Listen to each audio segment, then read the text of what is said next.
और छत्तीसगढ़ में बीजेपी ने एक तरफा जीत का परचम बुलंद किया है और इसके बाद अब यहां के नेताओं का केंद्र में कद बढ़ सकता है।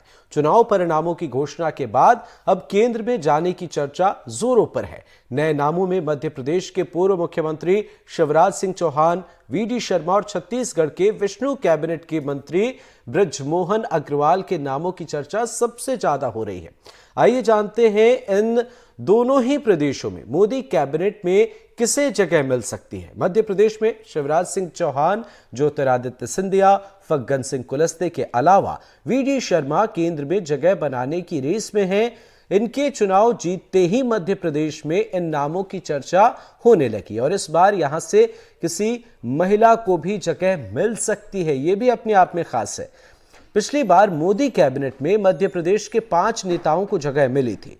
इसमें नरेंद्र सिंह तोमर, फग्गन सिंह कुलस्ते, प्रहलाद पटेल, वीरेंद्र कुमार खटीक, ज्योतिरादित्य सिंधिया शामिल हैं। वहीं छत्तीसगढ़ में जिन नामों की चर्चा है उनमें सबसे पहला नाम बृजमोहन अग्रवाल का लिया जा रहा है। बृजमोहन ने रायपुर लोकसभा सीट से जीत का बड़ा रिकॉर्ड बनाया है। वे छत्तीसगढ़ के सीनियर लीडर में से एक हैं। 8 बार के विधायक और बीजेपी सरकार में लगातार मंत्री रहे हैं। इनकी वरिष्ठता को देखते हुए इन्हें दिल्ली बुलाने के लिए पार्टी ने टिकट दिया था, यह भी चर्चा है। बृजमोहन ने शानदार जीत दर्ज की। इन्हें मोदी कैबिनेट में शामिल करना लगभग तय माना जा रहा है। इसके अलावा बीजेपी के संतोष पांडे और विजय बघेल की भी चर्चा जोरों पर है। ये दोनों मौजूदा सांसद हैं। संतोष ने पूर्व सीएम भूपेश बघेल को कड़ी टक्कर देते हुए हराया।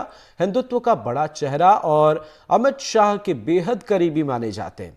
ऐसे में इन्हें भी केंद्र में बैठाया जा सकता है। तो आज इसी मुद्दे पर करेंगे चर्चा। हमारे साथ एक खास पैनल होगा और कौन कौन से वो नाम हैं और किस तरीके की सियासत में उन्होंने अपनी जगह बनाई है वो भी हम आपको एक तरफ दिखा रहे हैं। टेलीविजन स्क्रीन पर आप देख सकते हैं। देखिए, ज्योतिरादित्य सिंधिया को लेकर क्या है पूरी खबर, पूरी जानकारी और क्यों इनका जो नाम है वो खास माना जाता है वो आपको बता रहे हैं। अब चलिए एक एक करके आपको हर एक नाम से रूबरू कराते हैं। सबसे पहले शिवराज सिंह चौहान, जो विदिशा से रिकॉर्ड तोड़ वोटों से जीते हैं। 1991, 96, 98, 99 और 2004 और उसके बाद 2024 में सांसद बने। 6 बार के विधायक और 4 बार के मुख्यमंत्री रहे हैं शिवराज सिंह चौहान। 18 साल मध्य प्रदेश में आपने देखा मुख्यमंत्री बने और उन्होंने एक रिकॉर्ड अपने आप में बनाया। 20 साल बाद विदिशा सीट से लौटे और पूर्व मुख्यमंत्री 13 साल की उम्र में संघ से जुड़े थे शिवराज सिंह चौहान। तो संघ से भी ये बेहद इनका करीबी रिश्ता रहा है। ये वजह भी है कि माना जा रहा है कि केंद्र में इन्हें जगह मिल सकती है। पहली बार जिन्हें हराया उन्हें इस बार भी इन्होंने मात दी है। अब ज्योतिरादित्य सिंधिया की बात करते हैं आपके सामने। देखिए, ज्योतिरादित्य सिंधिया सांसद हैं गुना शिवपुरी। इस बार उन्होंने जीत दर्ज की है। मोदी सरकार में केंद्रीय नागरिक उड्डयन मंत्री से पहले तक चंबल क्षेत्र में सिंधिया की मजबूत पकड़ मानी जाती है। ज्योतिरादित्य सिंधिया ने बड़े मार्जिन से जीत दर्ज की।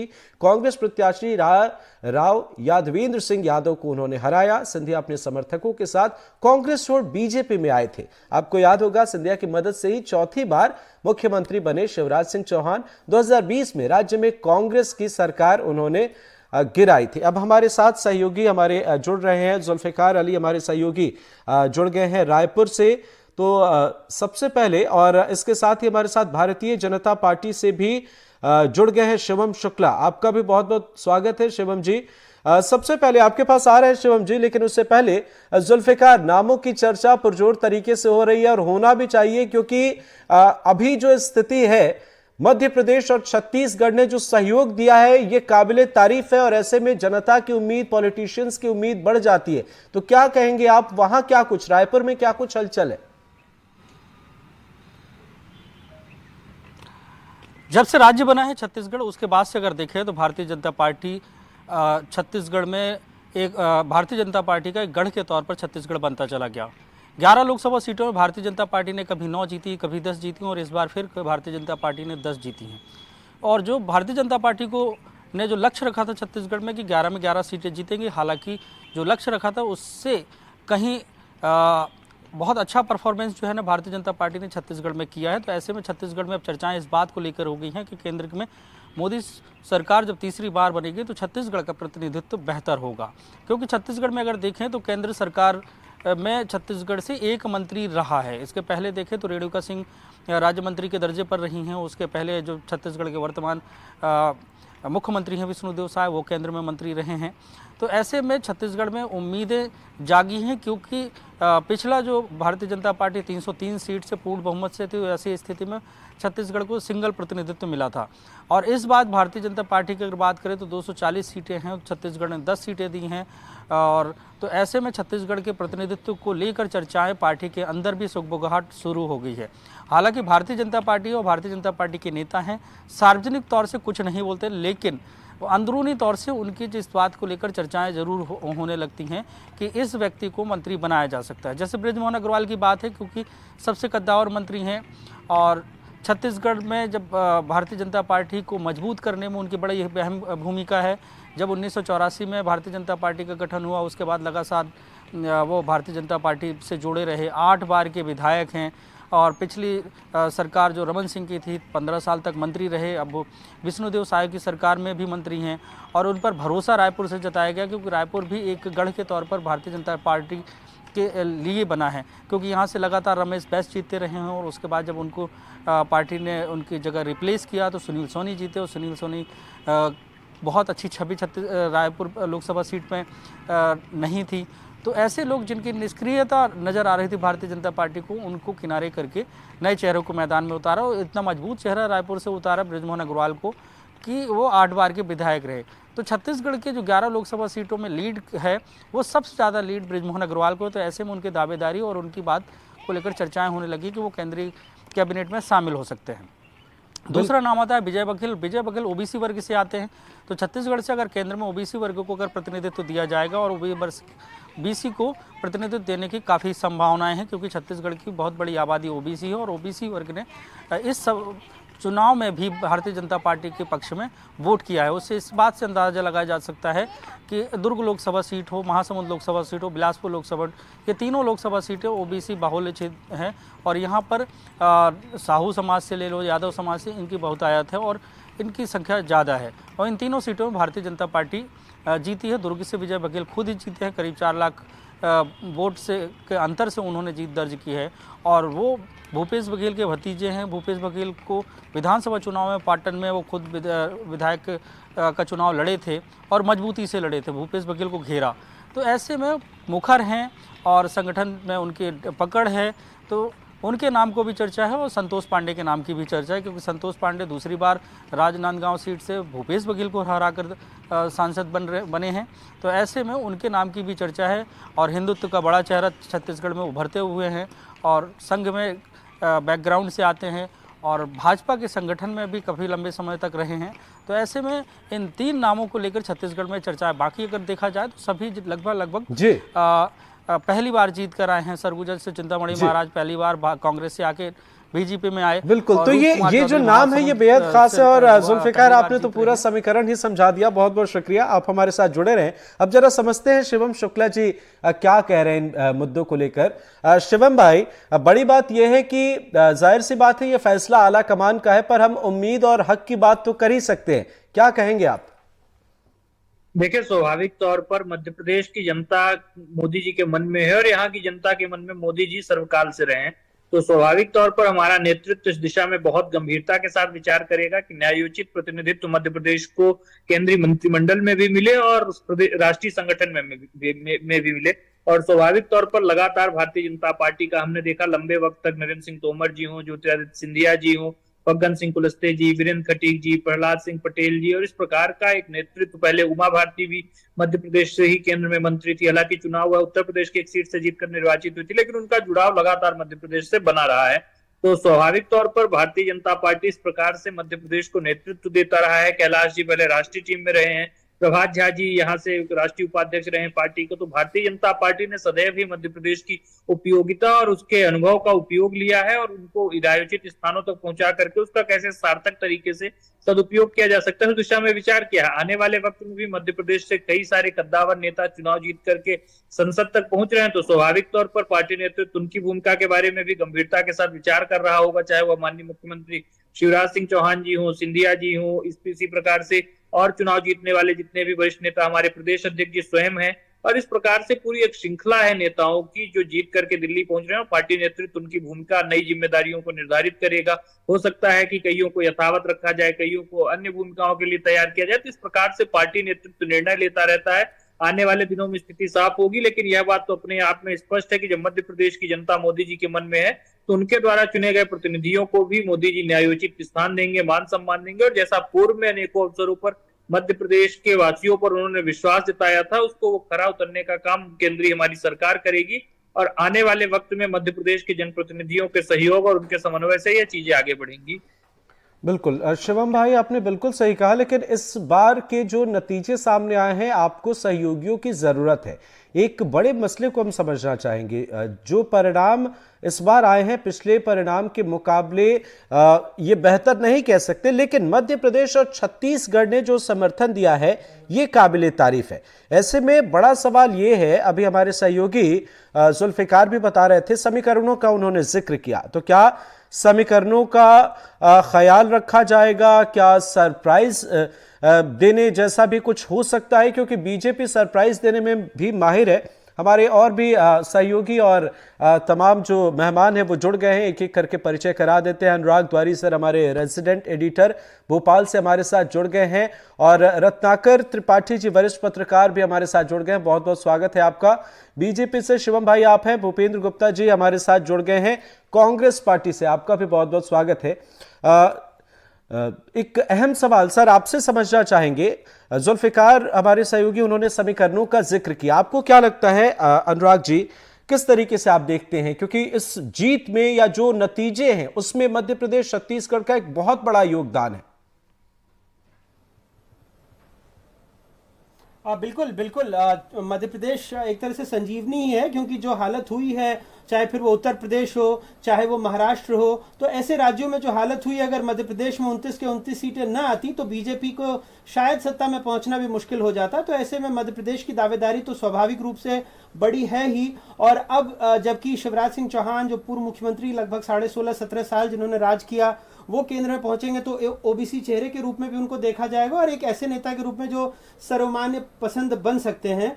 इसके अलावा भी कुछ और नाम है, जैसे फग्गन सिंह कुलस्ते खुद ही हैं, और एक महिला कोई नेता हैं, वो भी, उनके नाम को भी आगे बढ़ाया जा सकता है। तो क्या वो अनिता नागर सिंह चौहान हो सकती हैं या कोई महाकौशल से चेहरा हो सकता है? तो इन तमाम नामों पर चर्चा होगी। और साथ ही साथ जो और कद्दावर लोग यहाँ से चुनकर के गए हैं, या कोई सरप्राइज फैक्टर होगा जिसके बारे में अक्सर बीजेपी बात कहती रही है, तो ये सारी समीकरण देखने होंगे। लेकिन इसके साथ ही जो क्षेत्र हैं और जो जातियां हैं उनको भी साधने की कोशिश होगी, जो भी मंत्रिमंडल में जो चेहरे यहाँ से शामिल किए जाएंगे। बिल्कुल, आपने बिल्कुल ठीक कहा। रत्नाकर त्रिपाठी जी आपसे समझना चाहेंगे, क्या समीकरणों का ख्याल तो रखना सियासत में ज़रूरी भी है? समीकरणों के ख्याल में आपको क्या लगता है कि क्या कुछ हो सकता है? उसके साथ एक अहम सवाल ये भी कि जो नतीजे सामने आए हैं, ऐसा है कि दूसरे राज्यों में बेहतर प्रदर्शन बीजेपी ने पिछले चुनाव के मुकाबले नहीं किया है, और ये कोई नहीं चाहता सर कि हम अगले चुनाव में और अच्छा ना करें। तो क्या उसकी भरपाई के लिए कोई खास रणनीति बनाई जाएगी जिसका एक असर मंत्रिमंडल में भी देखने को मिलेगा?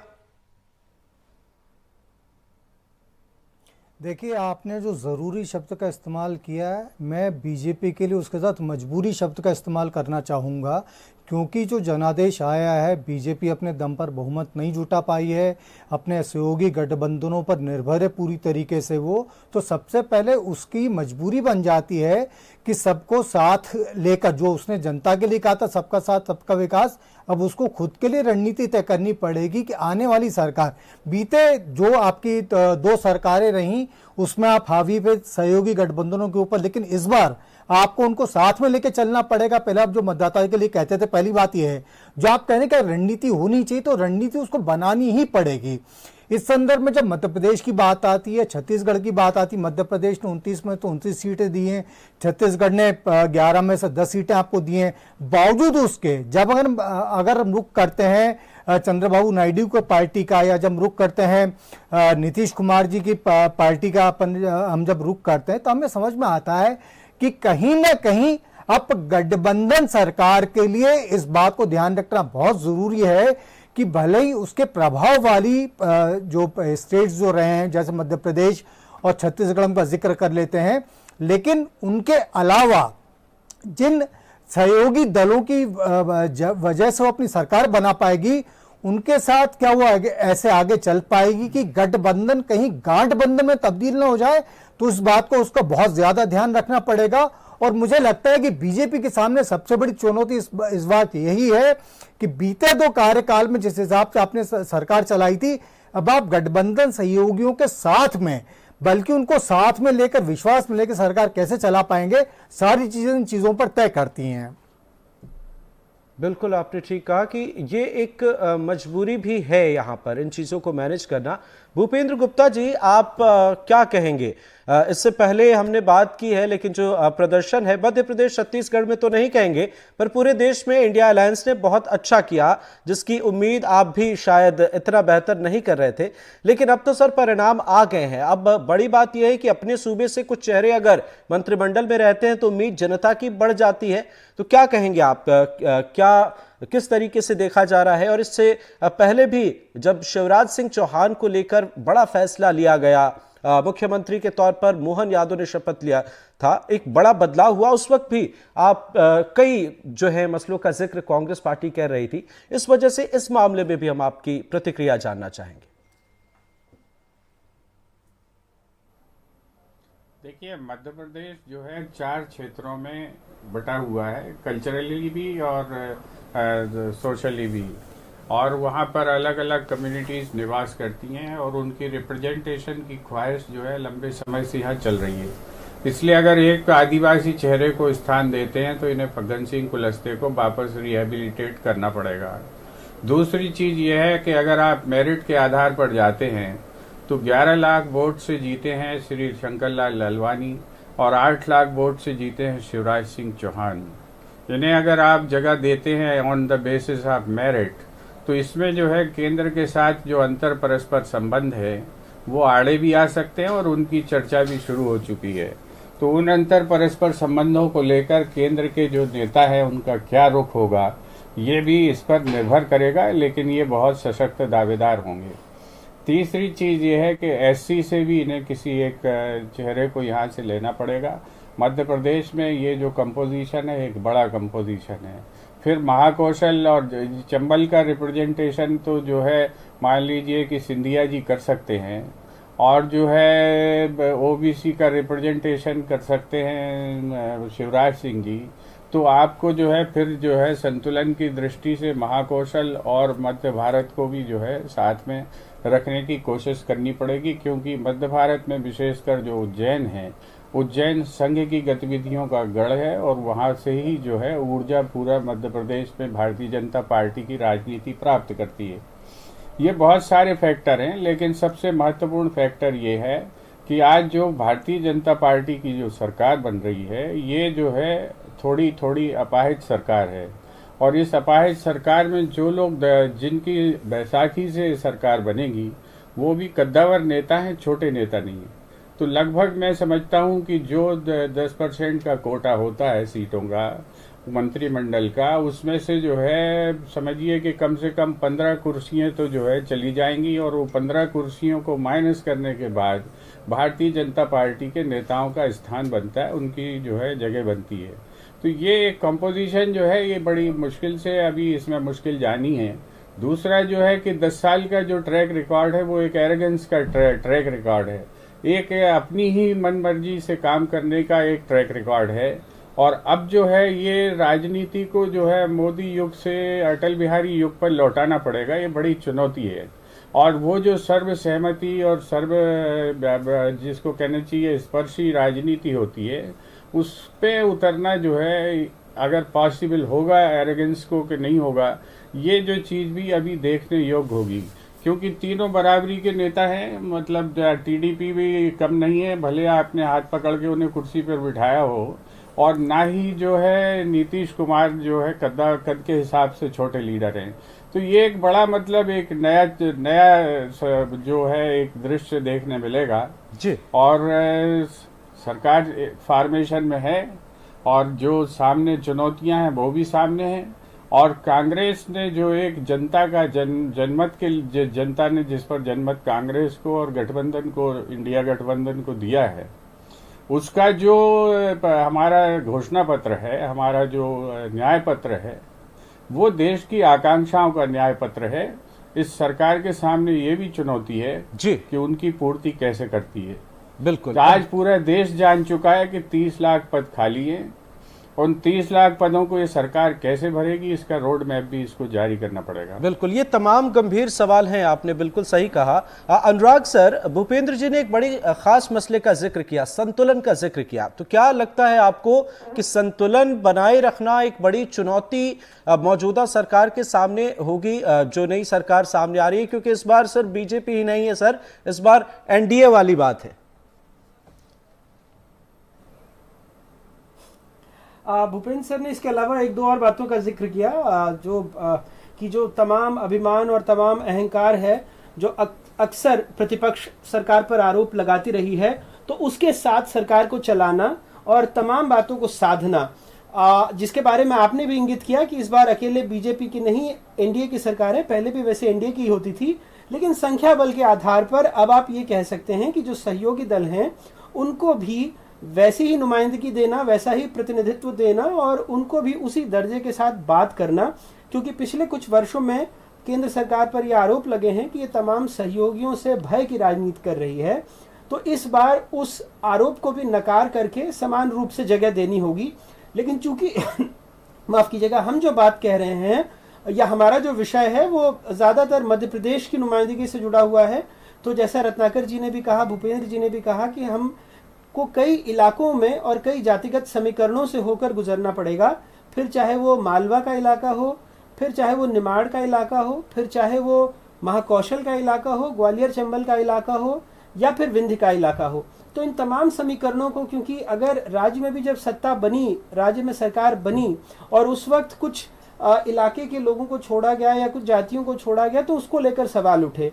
तो अब चूंकि जैसे मैंने पहले ही अपने उद्बोधन में कहा कि मध्य प्रदेश ने एक तरह से संजीवनी का काम किया है, तो जाहिर सी बात है यहाँ की भी आकांक्षाएं और आशा बहुत ज्यादा होगी केंद्र सरकार में, और खास करके उन विभागों में होगी कि कौन कौन से विभाग मिलते हैं और उन विभागों का जो, जैसे मान लीजिए कि अगर ज्योतिरादित्य सिंधिया जीते तो वहां पर नारा यह है कि ट्रिपल इंजन की सरकार चलेगी। तो जाहिर सी बात है अगर कोई ट्रिपल इंजन की सरकार लेकर आता है तो फिर उसी तरीके से वहां पर प्रगति को भागना चाहिए, जो कि गुना शिवपुरी की सड़कों में तो दिखाई नहीं देता, जो वहां की पानी की समस्याओं में दिखाई नहीं देता। तो इन बुनियादी सवालों को भी एड्रेस करना पड़ेगा, उनको भी संबोधित करना पड़ेगा। बार बार हवाई किले बनाने से काम नहीं चलेगा, क्योंकि फिर अब जनता आपसे सवाल पूछेगी कि आपने ही कहा था कि ट्रिपल इंजन की सरकार है, तो जो बातें हैं उनका क्या हो रहा है। क्योंकि जैसे ही आप शिवपुरी शहर से बाहर निकलते हैं आपको समझ में आ जाता है कि इसके पहले भी वहां ट्रिपल इंजन की सरकार रही होगी, लेकिन उस तरह से गाड़ियां सरपट नहीं दौड़ती हैं जैसा कि भाषणों में कहा जाता है। बिल्कुल, अब देखना होगा क्या होता है। बहरहाल रायपुर का रुख करते हैं। जुल्फिकार भाई, छत्तीसगढ़ को लेकर बड़े बड़े दावे वादे किए जाते हैं, पर एक अहम सवाल आपसे समझना चाहेंगे। जन आदिवासियों के उत्थान की बात होती है, जन ग्रामीण इलाकों की बेहतरी की बात होती है, या आधी आबादी की बात जो होती है, क्या लगता है, क्या उम्मीद है कि कुछ सरप्राइज करने वाले फैसले सरकार ले सकती है? शायद आवाज नहीं पहुंच रही। ये जो मामला है आधी आबादी को लेकर, ये अपने आप में खास हो जाता है। सर, आप ही से समझना चाहेंगे, अनुराग सर, क्या उम्मीद है, क्या मध्य प्रदेश छत्तीसगढ़ से किसी महिला चेहरे को मंत्रिमंडल में जगह मिल सकती है? बिल्कुल, और ये एक भारतीय जनता पार्टी ने तमाम मंचों से ये कहा है कि वो महिलाओं को उचित नुमाइंदगी देने के लिए प्रतिबद्ध है। हालांकि जब आप उनकी सूची देखें, जब उम्मीदवारों की सूची उन्होंने जारी की थी, तो इतनी बड़ी भी नुमाइंदगी नहीं दिखी जितनी भाषणों में थी, वो हकीकत में तो नहीं थी। अब ये जरूर होगा कि जब मंत्रिमंडल का गठन होगा तो इन दोनों राज्यों से कितनी महिलाओं को वो जगह देते हैं, ये भी देखना दिलचस्प होगा। बिल्कुल ठीक है आपने शिवम शुक्ला जी। क्या चीजें चल रही हैं अंदर खाने, क्या कुछ ऐसी उम्मीद हम कर सकते हैं कि आधी आबादी को वहां भी आप मौका दें? देखिए, स्वाभाविक तौर पर मध्य प्रदेश से ही कई सारी महिला सांसद निर्वाचित होकर के आई हैं, चाहे अनीता नागर सिंह चौहान हो, लता वानखेड़े जी हो, हिमाद्री सिंह जी हो। इनमें से किसी न किसी के बारे में स्वाभाविक तौर पर पार्टी नेतृत्व संगठन विचार करेगा कि उनको कहाँ समायोजित किया जा सकता है, सरकार के स्तर पर, संगठन के स्तर पर। बाकी भारतीय जनता पार्टी के मंत्रिमंडल में महिलाओं की वैसे भी आज तक के इतिहास में सबसे ज्यादा महिला मंत्री भारतीय जनता पार्टी के मंत्रिमंडल में है। उसी तरीके से ओबीसी वर्ग की आबादी सबसे ज्यादा, आज 27% के आसपास जो हमारे मंत्री हैं ओबीसी वर्ग से हैं केंद्र के मंत्रिमंडल में। और इसी तरीके से हमने देखा कि तमाम जी सामाजिक वर्गों का प्रतिनिधित्व हमने ही सुनिश्चित किया है। आधी आबादी महिलाओं की जब बात होती है तो देश को पहली स्वतंत्र रूप से एक वित्त मंत्री अथवा रक्षा मंत्री महिला के रूप में देने का काम हमारी सरकार ने किया था। तो हमारी जी सरकार के तो केंद्र में महिलाएं रही हैं। आने वाले वक्त में यह चुनाव तो बिल्कुल, बीत तो गए, हम कांग्रेस उम्मीद कर सकते हैं। शिवम जी आपके पास आ रहे हैं। जुल्फिकार, आपसे जरा समझना चाहेंगे, आधी आबादी का जिक्र हो रहा है कि क्या किसी महिला को भी प्रतिनिधित्व का मौका मिल सकता है? इसके साथ अगर हम समीकरण के लिहाज से देखें, अगर हम होल्ड के लिहाज से देखें कि जनता के बीच पैठ किसकी कितनी है, कौन जरूरी है, तो कौन कौन से नाम सामने आ सकते हैं? आपने आधी आबादी की बात की तो छत्तीसगढ़ में अगर देखें तो भारतीय जनता पार्टी की तरफ से 2 महिला सांसद बनकर संसद में पहुंचेंगी। एक रूप कुमारी चौधरी महासमुंद से जीती हैं और कमलेश जांगड़े जांजगीर से जीती हैं। लेकिन ये दोनों पहली बार जीते हैं तो इस कारण से इनके नामों की चर्चा नहीं है। लेकिन जैसा कि पहले भी देखा गया कि मोदी कैबिनेट में किसको जगह मिलेगी वो पूरा अमित शाह या मोदी जी तय करते हैं। लेकिन अब एनडीए की सरकार बनने जा रही है तो तमाम संगठन में इस बात का विमर्श होगा कि सभी को साधा कैसे जाए। पहले की स्थितियां अलग थीं, लेकिन अब की स्थितियां ऐसा माना जा रहा है कि बदली हुई नजर आएंगी क्योंकि एनडीए की सरकार बनने जा रही है। तो महिलाओं को लेकर, क्योंकि इसके पहले देखें तो रेणुका सिंह को छत्तीसगढ़ से प्रतिनिधित्व दिया गया था और एक ही महिला मंत्री केंद्र में छत्तीसगढ़ से थी और एक ही मंत्री हुआ करते थे। लेकिन इस बार जो है ना स्थितियां थोड़ा सा बदली हैं तो उनके नामों पर उम्मीद कर जिक्र सकते होगा या हैं कि नहीं कुछ होगा, फैसले जो हैं चर्चा वो नहीं है। छत्तीसगढ़ के पक्ष में भी हो और मध्य प्रदेश के पक्ष में भी हो। एक छोटे से ब्रेक के लिए रुक रहे हैं आप। हमने आने के बाद मध्य प्रदेश और छत्तीसगढ़ ने जिस तरीके से भारतीय जनता पार्टी को भर भर कर समर्थन दिया, ऐसे में मध्य प्रदेश और छत्तीसगढ़ की उम्मीदें बढ़ गई हैं। और आज हम बात कर रहे हैं कि कौन कौन से वो चेहरे होंगे जिन्हें मंत्रिमंडल में जगह मिल सकती है। मध्य प्रदेश और छत्तीसगढ़ के चेहरों की बात है, पर बड़ी बात यह है कि पूरे देश की अगर हम बात करें, केंद्रीय मंत्रिमंडल की हम बात करें, तो समीकरणों का ख्याल रखना भी बेहद खास माना जा रहा है। दूसरी तरफ ये सरकार बीजेपी की मुकम्मल सरकार नहीं है। जिस तरीके के आंकड़े सामने आ गए हैं, अब तो चुनाव परिणाम सामने आ गए हैं, ऐसे में भारतीय जनता पार्टी अकेले अपने दम पर सरकार नहीं बना रही है। यानी एनडीए की सरकार है, अपने सहयोगियों को साथ रखना अब बीजेपी की मजबूरी है। इससे पहले बीजेपी पूर्ण बहुमत वाली सरकार और सहयोगियों को अपने साथ लेकर चलती थी, लेकिन इस बार यह स्थिति थोड़ी अलग है। इस बार यह मजबूरी है। अब इस मामले को समझते हैं कि किस तरीके से अगर केंद्रीय मंत्रिमंडल में नामों का सिलेक्शन हो रहा है तो उसके पीछे क्या कुछ खास होने वाला है। हमारे साथ सहयोगी अमृतांशी जोशी और सहयोगी नीलेश त्रिपाठी जुड़ गए हैं रायपुर से, और अमृतांशी भोपाल से हैं। हमारे साथ बीजेपी, कांग्रेस और सीनियर जर्नलिस्ट भी जुड़े हुए हैं। सबसे पहले अमृतांशी, किस तरीके से देखा जाए जो मौजूदा वक्त है, आप तो लगातार कवरेज कर रही हैं और आप शिवराज सिंह चौहान के से भी आपने बातचीत की चुनावी नतीजों के बाद। बड़ी बात यह है कि मध्य प्रदेश में या जिस तरीके से उन्होंने बीजेपी को गढ़ा है, सीधे तौर पर कह सकते हैं उनका कद भी बढ़ जाता है, तो ऐसे में उम्मीदें बढ़ जाती हैं। पर वो सिर्फ एक नाम नहीं है, और भी कई नाम हैं। क्या उम्मीद की जा रही है? समीकरण क्या कुछ इशारा कर रहे हैं?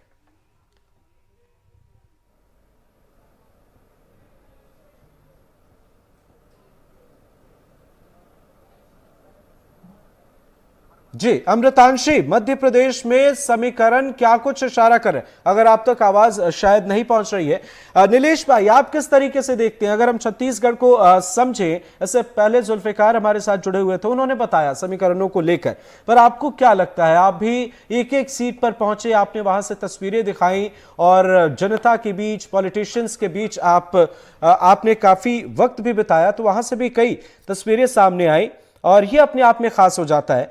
बहरहाल भूपेंद्र गुप्ता जी, आपने सुना हमारे सीनियर जर्नलिस्ट और यहाँ पर जो हमारे सहयोगी हैं, उन्होंने जो चीजें बताई, आपने भी कुछ समीकरणों का जिक्र किया था। आपने ये एक बात बड़ी बेहतर कही कि इस बार मुश्किल है, इस बार मतलब बड़ी बात यह है कि मजबूरी है। तो क्या लगता है आपको कि इन मजबूरियों के बीच उस समीकरण का ख्याल बीजेपी रख पाएगी?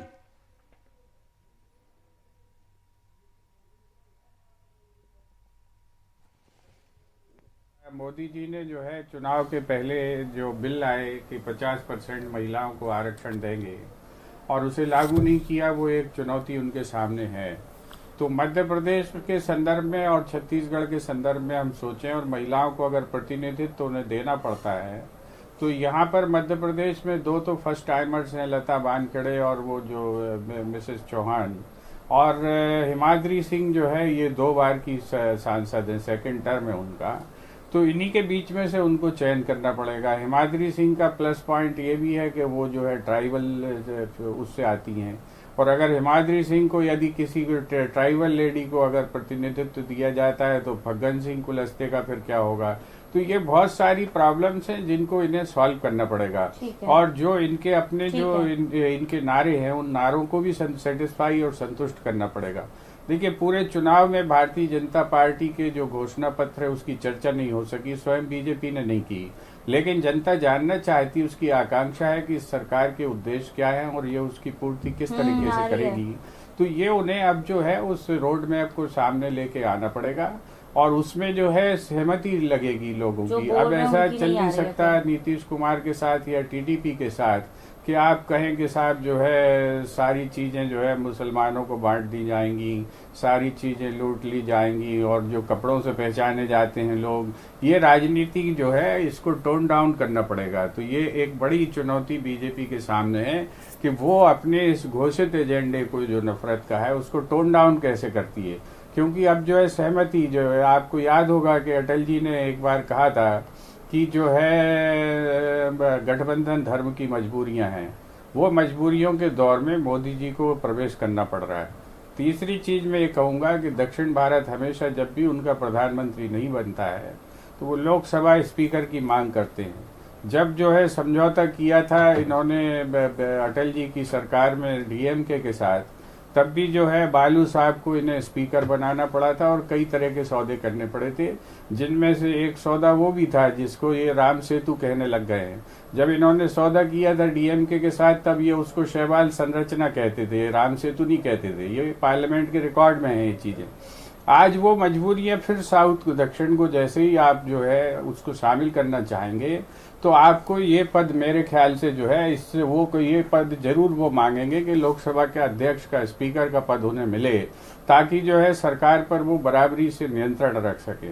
आपसे मैं कहना चाहता हूं कि एक बड़ी बात जो दक्षिण से हमेशा से उठकर आई है कि पिछली बार इनको 65 जो है एमपी दक्षिण से समर्थन दिया था सरकार में, लेकिन मात्र 2 मंत्री वहां से थे, और जो गुजरात से जो है इनको 28 लोगों का समर्थन प्राप्त था, 12 मंत्री वहां से थे। तो ये जो असंतुलन की जो पॉलिटिकल डिसबैलेंस था, इस डिसबैलेंस को भी इन्हें सुधारना पड़ेगा, और ये सुधार जो है मतलब इतनी आसानी से नहीं होगा, बड़ा कॉस्टली है ये। इसकी इस मर्यादा का निर्वाह करने में बहुत मशक्कत लगेगी, और चाणक्य जी इसको कैसे हल करते हैं, ये उनकी जो इंटेलिजेंस है, जो उनका जो एक तौर तरीका है, वो इस समाधान से भी प्रकट होगा कि वो ऐसी जो विशिष्ट परिस्थितियों का भी किस तरीके से निर्वाह करते हैं। तो चुनौतियां कई सामने हैं। अब देश चूंकि देश ने अपना जनमत तय कर लिया है, तो कल्पना हम लोग तो यही करेंगे कि एक अच्छी सरकार बने और एक अच्छा जो है प्रशासन, अच्छा शासन, एक अच्छी गवर्नेंस सामने आए। बिल्कुल, त्रिपाठी जी इन मुश्किलों को समझ रहे हैं, इसीलिए मुस्कुरा रहे हैं। आ रहे हैं सर आपके पास, लेकिन उससे पहले शुभम शुक्ला जी, भूपेंद्र गुप्ता जी की माने तो बड़ी मुश्किल है चेहरों के सिलेक्शन में, क्या कहेंगे आप? देखिए, भूपेंद्र गुप्ता जी को सिलेक्शन में मुश्किल इसलिए नजर आ रही है क्योंकि कांग्रेस पार्टी में इसी प्रकार की स्थिति निर्मित होती है, पदों को लेकर के लड़ाई रहती है। यहाँ पर कोई मुकाबला, कोई कंपटीशन जैसी स्थिति नहीं है। भारतीय जनता पार्टी का नेतृत्व तमाम क्षेत्रों को उचित प्रतिनिधित्व देने के लिए, सामाजिक वर्गों को न्यायोचित स्थान देने के लिए और सबसे महत्वपूर्ण योग्यता और काबिलियत के आधार पर उन मंत्रालयों को चला लेने की शक्ति रखने वाले लोगों को चुन करके उनको मंत्रिमंडल में स्थान देगा। इसको लेकर के किसी के मन में कोई शक अथवा शंका नहीं, कोई शक नहीं है शिवम भाई, कोई शंका नहीं है, लेकिन मुश्किल तो यह है कि आपके साथ आपके सहयोगी भी हैं जो आपकी मजबूरी है। अब बताइए सर आप। देखिए, पहली चीज ये है कि हमारा प्री पोल अलायंस था, तो ऐसे में सहयोगी हमारी मजबूरी नहीं है, वो हमारे सदैव ही घटक दल रहे हैं, हमारे साथ चुनाव में उतरे थे।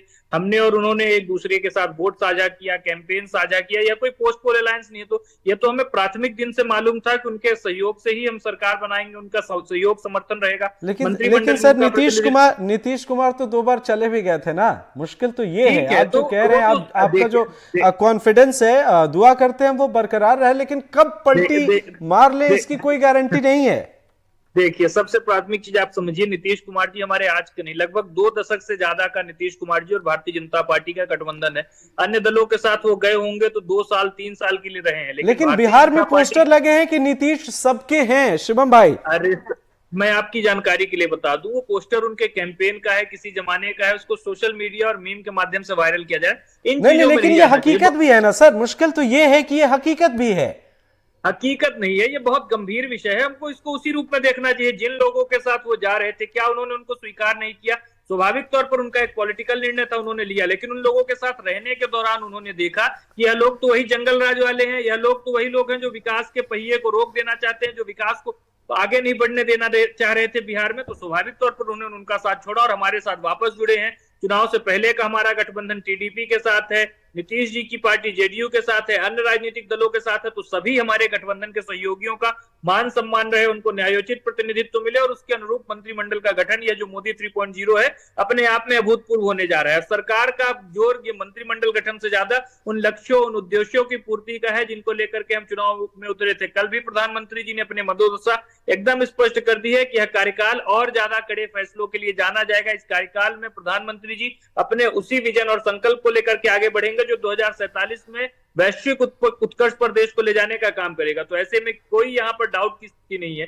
तमाम लोगों का उचित समायोजन और समन्वय मंत्रिमंडल में आपको देखने को मिलेगा। मध्य प्रदेश और छत्तीसगढ़ का भी जो आप बार बार बात कर रहे हैं, न्यायोचित प्रतिनिधित्व रहेगा। पूर्व में भी हमने इन दोनों राज्यों का ही आवश्यक जितना प्रतिनिधित्व मंत्रिमंडल में था। और भूपेंद्र जितने सीनियर प्रवक्ता है, अभी बोल रहे हैं गुजरात से 12 मंत्री थे। मैं इनसे पूछना चाहूंगा, नाम गिना दे 12 मंत्रियों के, कौन से 12 मंत्री गुजरात से मंत्रिमंडल में थे?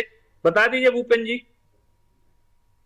ठीक है शिवम जी, नहीं, आप जवाब ले लीजिए, इतने सीनियर प्रवक्ता हैं, आप इनसे पूछ लीजिए कौन से 12 मंत्री केंद्रीय मंत्रिमंडल में गुजरात से हैं।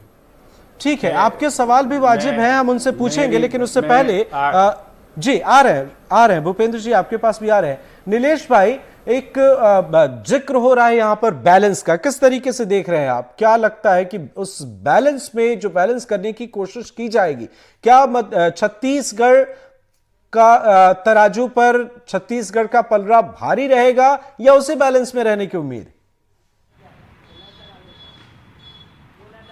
देखिए, जो इतिहास रहा है छत्तीसगढ़ राज्य बनने के बाद से, वहाँ चाहे यूपीए 2 हो या फिर उसके बाद मोदी 1 और 2 हो, तो इन दोनों में छत्तीसगढ़ से एक एक सीटें जो है मंत्रिमंडल में एक एक राज्य मंत्री का दर्जा जो है मिलता रहा है। चाहे 2009 से 14 वाली जो गवर्नमेंट थी उसमें चरणदास महंत की बात हो यूपीए 2 में, इसके बाद मोदी 1 वाले में जो है उसमें उसकी बात हो, विष्णुदेव साय केंद्रीय राज्य मंत्री थे, और 2 वाले में रेणुका सिंह थी। और वहाँ पर भी स्थितियाँ ऐसी ही थी, 10 और 9 की स्थितियाँ थी उस समय बीजेपी के खाते में, और कांग्रेस एक सीट पर ही 2009 से 14 में भी थी। तो इसका ये मतलब है कि छत्तीसगढ़ से एक मंत्री जो है केंद्रीय राज्य दर्जे का खासकर, वो मिलना तो लगभग तय है। सवाल ये उठता है कि बैलेंस जो है वो बनेगा कैसे, जातिगत समीकरणों को ध्यान में रखते हुए, या फिर जो समीकरण बन रहे हैं वर्गवार, उसमें कैसे बनेगा? क्योंकि छत्तीसगढ़ में जब बीजेपी की सरकार बनी है तो उसके बाद से आदिवासी मुख्यमंत्री मिल चुका है, तो ऐसे में अब आदिवासी को मंत्री बनाएंगे ये नज़र नहीं आता। इस चुनाव में जो सबसे खास बात नज़र आ रही है वो ये है कि जो जातियों के लिहाज से सबसे बड़ी जाति मानी जाती है छत्तीसगढ़ में, साहू समाज। विधानसभा चुनाव में साहू समाज ने भी एक तरफा सहयोग किया था, ये आंकड़ों में नजर आता है बीजेपी को, लेकिन उनके समाज से बोला जाए सरनेम के हिसाब से साहू किसी को भी अभी तक मंत्रिमंडल में शामिल नहीं किया गया है। हालांकि तेली वर्ग जो होता है उससे अरुण साहू जरूर डिप्टी सीएम है। अब सवाल ये उठता है कि इस चुनाव में साहू समाज से 3 टिकटें मिली थी। बीजेपी ने 1 टिकट तोखन साहू को दिया था और कांग्रेस ने 2 टिकटें दी थी, एक ताम्रध्वज साहू और दूसरा राजेंद्र साहू। राजेंद्र साहू और ताम्रध्वज साहू दोनों कांग्रेस के लोग थे। ये कहा जाता है कि साहू समाज अपने समाज के लोगों को वोट करता है, लेकिन इस चुनाव में नजर आया कि तोखन साहू को तो अच्छे अंतर से साहू समाज ने वहां बिलासपुर में जिता दिया, लेकिन दुर्ग और महासमुंद दोनों ही जगह पे जहां पर साहुओं की संख्या अधिक है वहां पर बीजेपी को अच्छी लीड मिली है, यानी कि साहू समाज ने बीजेपी का साथ दिया है। तो ऐसे में जबकि चर्चा हो रही है बृजमोहन अग्रवाल के मंत्री बनने की, जो सबसे ज़्यादा वोटों से जीते हैं, संतोष पांडे की चर्चा हो रही है, विजय बघेल की चर्चा हो रही है, तो ऐसे में क्या कोई सरप्राइजिंग करते हुए बीजेपी साहू समाज को, चूंकि छत्तीसगढ़ में सबसे ज़्यादा जनसंख्या वाले वर्ग है और इसके अलावा ओबीसी वर्ग से भी आता है और देश में भी ओबीसी वर्ग में साहू समाज की मतलब जो तेली समाज खासकर कहा जाता है उसकी एक बड़ी संख्या है। तो ऐसे में उस साधने के लिए क्या छत्तीसगढ़ में एक और नया फैक्टर जो मुझे नज़र आ रहा है कि हो सकता है अगर इन तीनों नामों पर जो पहले हम चर्चा कर रहे थे उसमें सहमति नहीं बनती है तो साहू समाज से जो तोखन साहू हैं उनको मौका जरूर मिल सकता है। बीजेपी सरप्राइज करती रहती है, पहले बार के लोगों को मंत्री बनाती रही है, कोई ऐसा नया प्रयोग नहीं होगा उसके लिए। तो एक नाम और जो मुझे जुड़ता नजर आ रहा है सामाजिक समीकरण और जातिगत समीकरण के लिहाज से, वो एक लगता है कि साहू समाज से भी कोई मंत्री बन सकता है। उन 3 नामों के साथ जो उनमें से किसी एक को तय कर सकते हैं, जिसमें बृजमोहन अग्रवाल, संतोष पांडे और विजय बघेल का नाम आ रहा था, क्योंकि इन नामों पर हम डिस्कस कर चुके हैं थोड़ी देर पहले, उनके पॉजिटिव नेगेटिव एस्पेक्ट पे रिसर्च कर चुके हैं। इसलिए एक नया नाम जो मुझे समझ आ रहा है वो तोखन साहू का भी हो सकता है जो साहू समाज से आते हैं।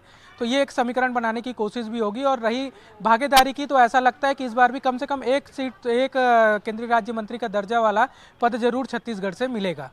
बिल्कुल। संजीव जी भी हमारे साथ जुड़ गए, हमारे वरिष्ठ सहयोगी। संजीव जी, हम उन चेहरों पर बात कर रहे हैं और भागीदारी की बात कर रहे हैं कि मध्य प्रदेश छत्तीसगढ़ से किसे किसे जगह मिल सकती है केंद्रीय मंत्रिमंडल में, बैलेंस की बात हो रही है, समीकरणों की बात हो रही है। आपसे ये समझना चाहेंगे जो बड़ा बदलाव हमने देखा विधानसभा चुनाव के पहले कि केंद्र से कई नेताओं को इधर शिफ्ट कर दिया गया, तो क्या इस बार भी कुछ वैसी तस्वीर नजर आ सकती है, कुछ सरप्राइज नजर आ सकते हैं? दूसरी बड़ी बात यह कि उत्तर प्रदेश में या कई जगहों पर जो मंत्री हैं वो हारे हैं, तो वो सीटें भी खाली हैं, तो क्या वो भागीदारी शिफ्ट होकर मध्य प्रदेश की तरफ उसका कुछ हिस्सा आ सकता है? कुछ अगर हम बात करें आंकड़ों की तो कुछ तब्दीलियां नजर आ सकती हैं?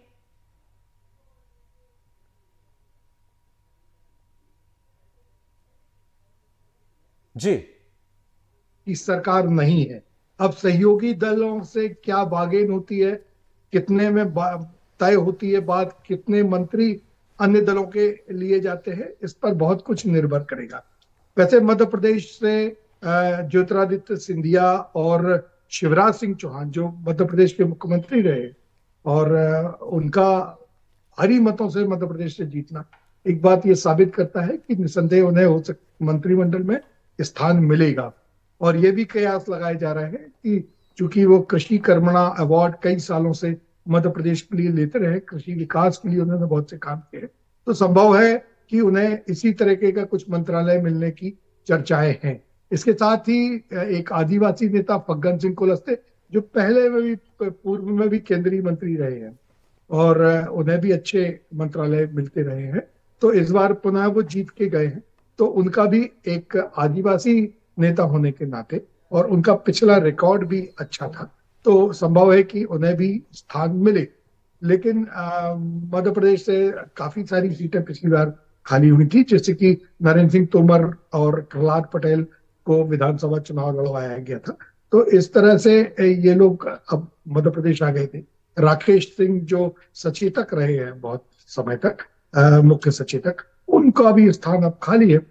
तो इस तरह से मध्य प्रदेश के दावे तो बनते हैं, पर शिवराज सिंह चौहान के चले जाने से उन्हें हो सकता है कि एक अच्छा स्थान मिले और ज्योतिरादित्य सिंधिया की तो सीट पे मुझे नहीं लगता कि उनके मंत्रिमंडल पे स्थान लेने पे किसी भी तरीके का कोई संदेह हो, क्योंकि पावरफुल भी है, मध्य प्रदेश से भी आते हैं और एक वरिष्ठ मंत्री रहे हैं, तो उनका मंत्री बनना तो लगभग मुझे लगता तय है।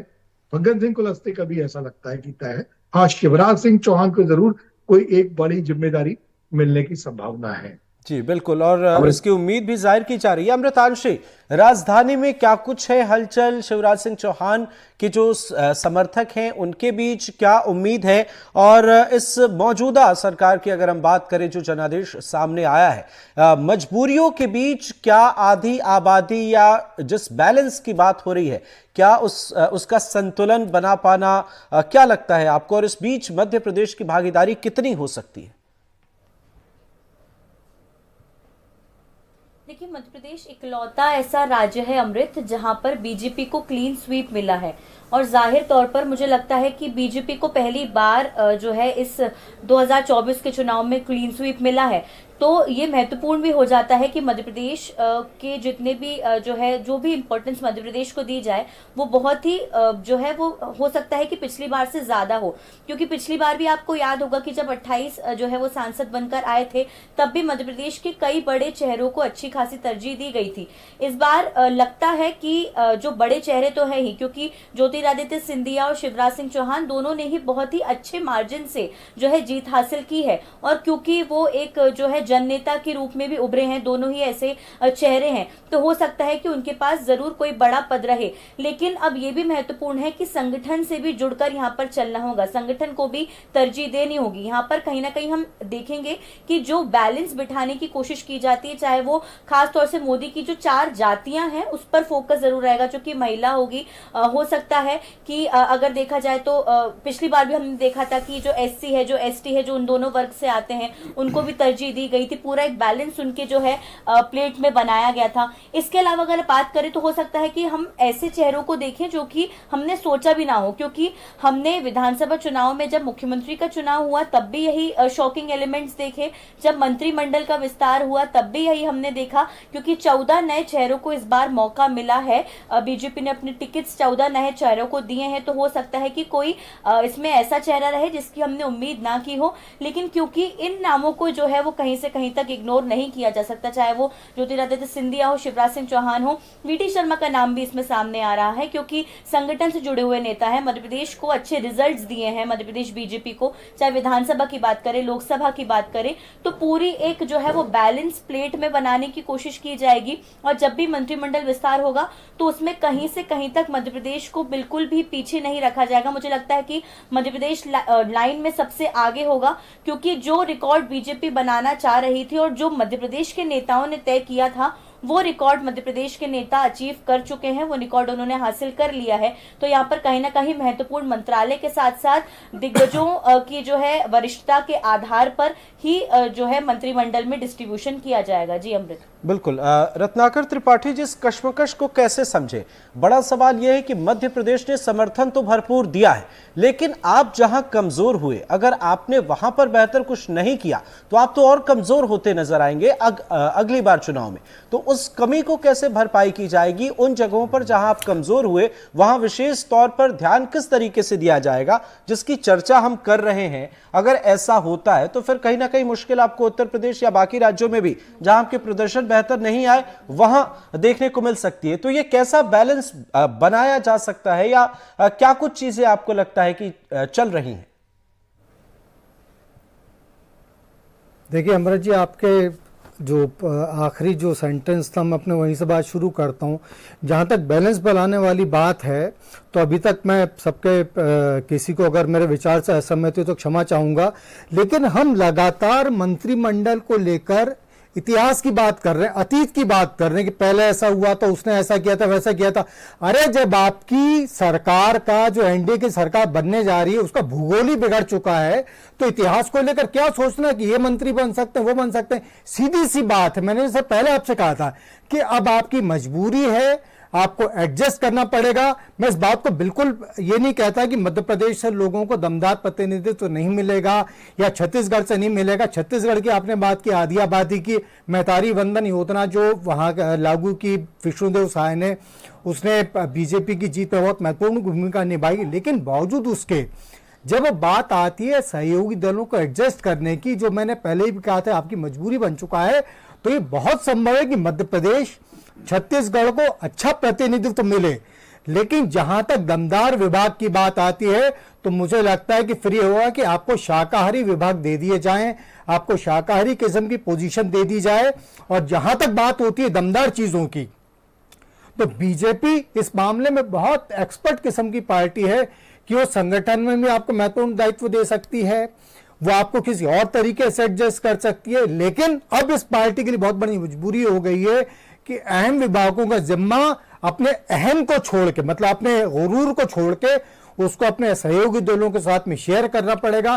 फिर चाहे उत्तर प्रदेश की बात हो, चाहे किसी और राज्य की बात हो। लेकिन आज की डेट में बीजेपी पहले जैसे निर्णय लेने की स्थिति में नहीं रह गई किसी भी तरीके से। जैसे पहले उसने ले लिया था कि आपने फग्गन सिंह कुलस्ते की बात कर ली, ज्योतिरादित्य सिंधिया जी की बात कर ली, या शिवराज सिंह चौहान जी के बढ़े हुए कद की आपने बात कर ली, या छत्तीसगढ़ से ब्रजमोहन अग्रवाल जी की बात कर ली, या किसी और की बात कर लें। आप कितना कह लें कि भाई महिला यहां से जीत कर आई हैं, मध्य प्रदेश हिमांद्री सिंह जी का बड़ा उसमें बन जाता है। लेकिन इन सारी चीजों से हटकर, जैसे फिर कह रहा हूं, इतिहास छोड़ दीजिए, जो बगला वो भूगोल है केंद्र सरकार का आज की डेट में, उसके हिसाब से चीजें एडजस्ट होंगी तो आप देखेंगे ये सारे के सारे समीकरण धरे के धरे रह जाएंगे। चौंकाने वाली चीजें सामने आएंगी। जो लोग मान रहे हैं कि हम ही जीत के सर्वोपरि हैं, हो सकता है उन तक को सांत्वना पुरस्कार से संतुष्ट हो जाना पड़े, ये कहकर कि 5 साल और वेट करो ताकि हम अपने दम से फिर सरकार बना सकें। जी अमृत। बिल्कुल शिवम भाई, वक्त कम है, एक फाइनल कमेंट आपसे जानना चाहेंगे। जाहिर सी बात है कि गठबंधन सरकार मजबूरियों की सरकार है, मजबूरियां तो रहेंगी आने वाले वक्त में।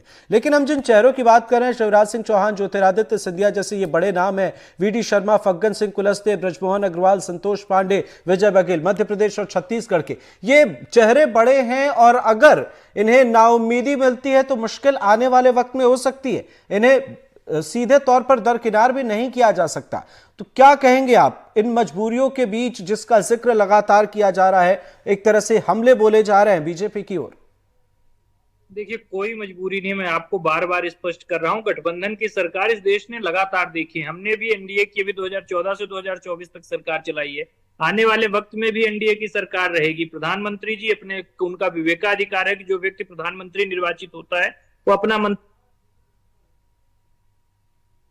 जी और उनका कैसे उपयोग करना है उनकी डिस्क्रिप्शन है, और हम देखेंगे कि उसमें तमाम सामंजस्य और समन्वय देखने को मिलेगा। यह किसी और का विवेकाधिकार नहीं हो सकता है तो मंत्रिमंडल को लेकर के बहस करो, और बाकी जितने भी कद्दावर नेता हैं उनके मान सम्मान, उनके जो कद है उसके अनुरूप उनका उपयोग लिया जाए, उनके अनुभव का, उनकी योग्यता का उस दिशा में संगठन के स्तर पर हो या सरकार के स्तर पर हो, पार्टी भरपूर उपयोग करेगी। और लगातार हम देखेंगे कि यह एक जो आपसी संवाद के माध्यम से आने वाले वक्त में भी जो 10 वर्षों तक लगातार विकास की एक पूरी यात्रा प्रधानमंत्री जी के नेतृत्व में चली है, उसको अनवरत तरीके से जारी रखा जाएगा। बिल्कुल शिवम भाई, आप कह रहे हैं प्रयोग की उम्मीद हम भी करते हैं आगे क्या हो, लेकिन इसे हिंदुस्तान की सियासत में झारखंड में एक निर्दलीय विधायक की जरूरत थी और जब उनसे समर्थन मांगा गया तो उन्होंने कहा था कि मैं समर्थन क्यों दूं, आप मुझे समर्थन दीजिए, और वो एक निर्दलीय विधायक मुख्यमंत्री बने थे।